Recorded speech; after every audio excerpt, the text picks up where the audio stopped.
ಮನೇಲೆ ಈಸಿಯಾಗಿ ಮಾಡ್ಕೊಂಡು ಟ್ರೈ ಮಾಡಬಹುದು.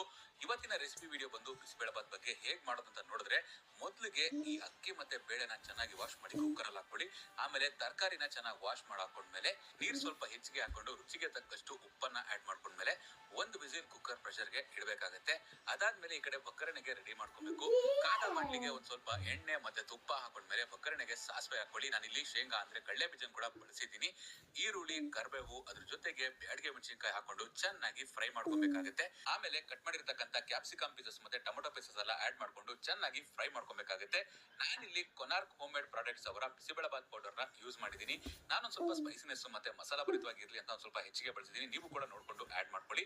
ಅದ್ರ ಜೊತೆಗೆ ನೆನೆಸಿರ್ತಕ್ಕಂಥ ಹುಣಸೆ ಹಣ್ಣು ಮತ್ತೆ ಬೆಲ್ಲದ ರಸನ ಆಡ್ ಮಾಡಿ ಕೊತ್ತಂಬರಿ ಹಾಕಿ ಚೆನ್ನಾಗಿ ಕಲ್ಸ್ಕೊಂಡ್ರೆ ಈ ಬಿಸಿಬೇಳೆಬಾತ್ ನ ಪೇಸ್ಟ್ ರೆಡಿ ಆಗುತ್ತೆ. ಮೊದಲೇ ಬೇಯಿಸ್ಕೊಂಡಿರ್ತಕ್ಕಂಥ ಅಕ್ಕಿ ಮತ್ತೆ ಬೇಳೆಗೆ ಈ ಪೇಸ್ಟ್ ನ ಹಾಕಿ ಚೆನ್ನಾಗಿ ಮಿಕ್ಸ್ ಮಾಡ್ಕೊಳ್ಳಿ. ಘಮ ಘಮ ಅನ್ನೋ ಬಿಸಿಬೇಳೆಬಾತ್ ರೆಡಿ ಆಯ್ತು. ಪ್ಲೇಟ್ ಗೆ ಹಾಕೊಂಡ್ಮೇಲೆ 1 ಟೇಬಲ್ ಸ್ಪೂನ್ ಆಫ್ ತುಪ್ಪ ಮತ್ತೆ ಖಾರ ಬುಂದಿ ಹಾಕೊಂಡು